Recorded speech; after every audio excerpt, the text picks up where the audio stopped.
I want to talk about Super Mario Odyssey, alright? My three major ingredients being exploration, aesthetic, ground beef, and experimentation. Exploration!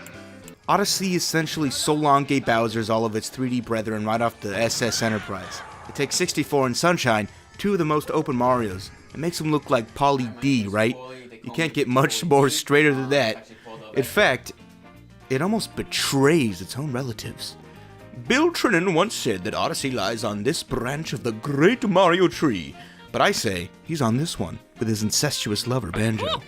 While Shitty Horror and Sunshine both boot you out of a level each time you nab a star, both Odyssey and Banjo-Kazooie place you right back down, pat you on your ass, and send you right on your merry way. Odyssey is the least segmented game in the series because of this, and it makes it so addicting and unyielding. You're free to collect as many moons as you want. There's a possible 836 moons in the game, and you only need to grab 80 to beat it. Each of these moons are plopped in different sections of the map, sometimes with a big challenge leading up to them, or a little minigame room, or just shat in them some fucking random place. Either way, there's never a lack of new shit to find. You'll keep playing and freely traversing these gargantuan levels until you've reached 700 moons overnight. I'll just grab one more moon, then I gotta go to sleep. I gotta work in the morning. Alright, one more. One more moon. Of course that one didn't count. Fuck it. Make it 20 more moons. Aesthetic. There's a good bushel of worlds in Odyssey, each really unique not only compared to one another, but the rest of the series. Nintendo was straight stupid to take this many risks when they designed some of these areas. But it always works out, because fucking Jesus, they know what they're doing. You got the regular levels like the Snow and Lake Kingdoms, but then there's these total oddballs. The Ruined Kingdom is this hyper-realistic destroyed castle where you fight a giant lightning dragon as dumbass Mario with his giant bouncy nose.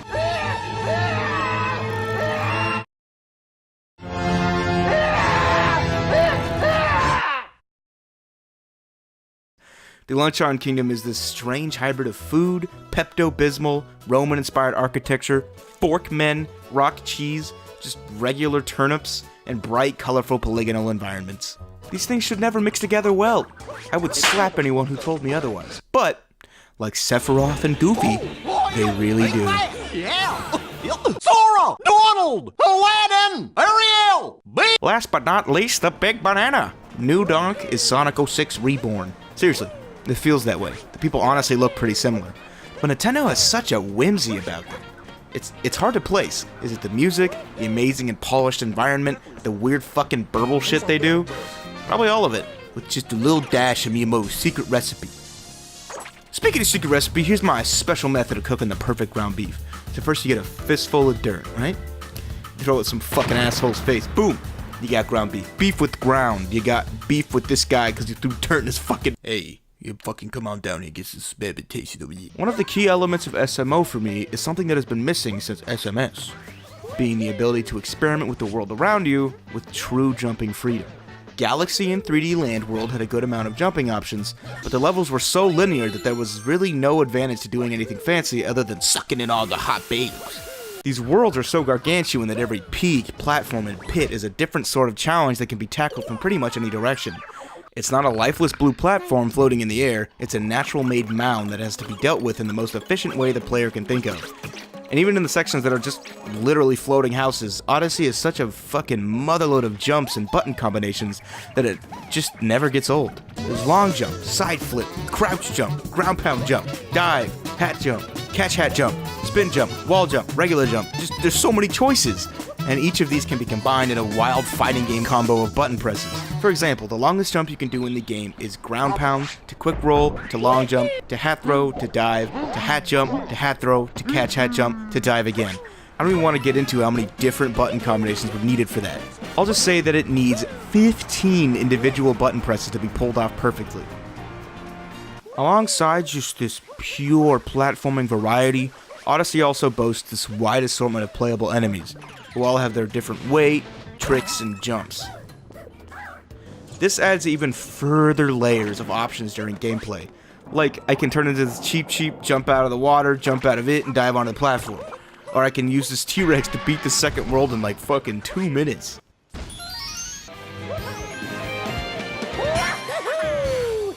With this much experimentation available to the player right off the get-go, you'd think it would get unnecessarily complicated.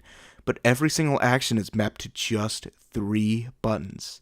L being crouch, B being jump, and Y being cap throw, meaning that the game can be as complex as you want.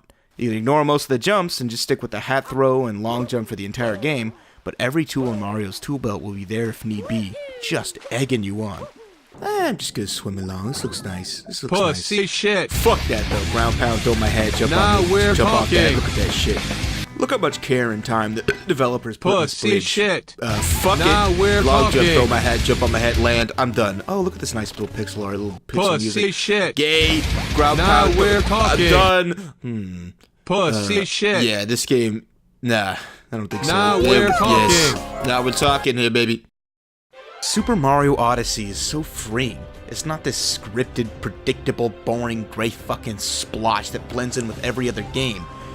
It is a toy box, a basket of linking logs, a playground, a soft ball of clay ready to be molded into whatever is desired. And I'm the sculptor shaping my own adventure. Or a little dick like you used to do in high school ceramics. It is, and I've thought about this for a long time, my favorite Mario game ever. Probably. Maybe. It's definitely better than Sunshine. I know how people need the precious scores when it comes to games, so let's see here. The jumping's good, man. The stages can't get any better. Capturing is just great. I'd say my final verdict is...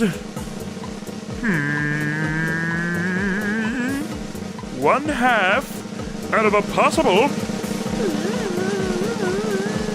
33 out of 66. That's a perfect fucking score, boys. That's perfect. You really can't get better than that, except for Croc.